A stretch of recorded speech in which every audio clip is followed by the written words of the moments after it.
दोस्तों नमस्कार। आज फिर मैं हाजिर हूँ एक और सच्ची घटना के साथ। दोस्तों आज की जो सच्ची घटना है वो हमारे उत्तर प्रदेश डिस्ट्रिक्ट में स्थित अमेठी ज़िले में एक गांव पड़ता है, जिस गांव में अयान नाम का लड़का अपने माता पिता के साथ गांव में रह रहा होता है। उसका बड़ा भाई अपनी पत्नी के साथ शहर में रह रहा होता है। एक दिन उसके भाई अजीत की तबीयत खराब हो जाती है, तो उसकी भाभी सीमा उसका बहुत इलाज कराती है और घर से माता पिता और उसका भाई भी जाते हैं और उसका बहुत इलाज कराते हैं। लेकिन कुछ समय के बाद अजीत की मौत हो जाती है। जब अजीत की मौत हो जाती है तो इतने बड़े शहर में सीमा एकदम अकेली पड़ जाती है, और सीमा जब शहर में अकेली पड़ जाती है तो उसका मन नहीं लगता और वो सोचती है कि क्यों ना अपने देवर आर्यन के साथ यहीं शहर में रहना शुरू कर दे और उसे यहीं पढ़ाना लिखाना शुरू कर दे। तो ये सोचकर सीमा एक दिन अपने गांव घर पर आती है और अपने सास ससुर से कहती है कि माता पिता क्यों ना आप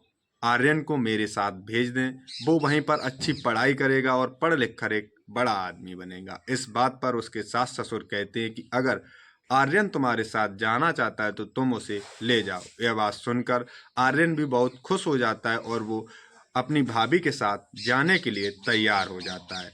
जब अगली सुबह सीमा अपने देवर अयान के साथ शहर पहुंच जाती है तो शहर पहुंचकर अयान बहुत खुश होता है, क्योंकि वो पहली बार शहर में पढ़ने के लिए आया था और वो भी अपनी भाभी के साथ रहना शुरू कर देता है। यहाँ पर उसके भाभी और अयान बहुत खुश रहते हैं। कुछ समय बाद सीमा अयान का एक अच्छे स्कूल में दाखिला करा देती है तो अयान पढ़ना शुरू कर देता है। ये सिलसिला 3 साल तक चलता रहता है। 3 साल के बाद एक दिन अयान चुपके से अपनी भाभी के पास से भागकर अपने गांव अपने माता पिता के पास पहुंच जाता है। वहां पहुंचकर अयान अपने माता पिता से कहता है कि मैं अब भाभी के साथ नहीं रहूंगा, भाभी हमारे साथ गलत व्यवहार करती है। इस बात को सुनकर उसके माता पिता शौक रह जाते हैं और पूछते हैं कि आखिर अयान तुम्हारी भाभी तुम्हारे साथ क्या करती है। लेकिन इस बात पर अयान चुप रहता है और तब तक उसकी भाभी सीमा का फ़ोन आ जाता है। तो फ़ोन पर बात होती है और सीमा कहती है कि अयान मुझे बिना बताए क्यों चला आया, उसके स्कूल से बार बार फ़ोन आ रहे हैं, क्यों ना आप उसे जल्दी हमारे पास भेज दें। इस बात को सुनकर उसके सास ससुर अयान को लेकर उसके पास शहर पहुंच जाते हैं और वहाँ छोड़कर वापस अपने घर आ जाते हैं।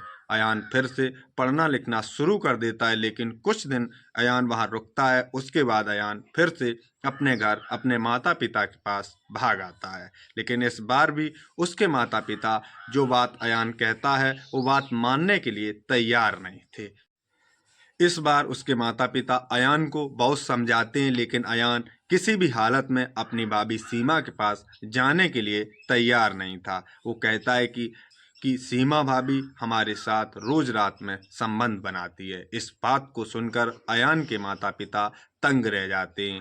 पहले तो उन्हें इसकी बातों पर यकीन नहीं हुआ, लेकिन फिर कुछ समय बाद अयान की बातों पर उसके माता पिता को यकीन हो जाता है। तो उसके माता पिता पास के थाने में जाकर अपनी बहू सीमा के नाम पर एफआईआर दर्ज करा देते हैं। इस बात को सुनकर पुलिस भी तुरंत सीमा को शहर से पकड़कर थाने में लेकर पहुंच जाती है। और जब पुलिस सीमा से इस बारे में पूछताछ करती है तो सीमा ऐसे ऐसे खुलासे करती है कि उसके माता पिता के पैरों तले जमीन खिसक जाती है। सीमा कहती है कि हाँ, मैंने ऐसा किया है, लेकिन मैं सोचती थी कि जब मेरे आदमी की मृत्यु हो गई थी तो सभी लोग कहते हैं कि क्यों ना आप देवर के साथ शादी कर लें। इसलिए जब मैं सोचती थी कि जब एक दिन देवर के साथ शादी करनी ही है तो मैं उसके साथ संबंध बनाना शुरू कर देती थी। इस बात को सुनकर पुलिस के भी पैरों तले जमीन खिसक जाती है। दोस्तों आज की सच्ची घटना बस यहीं तक। आज के लिए नमस्कार, जय हिंद।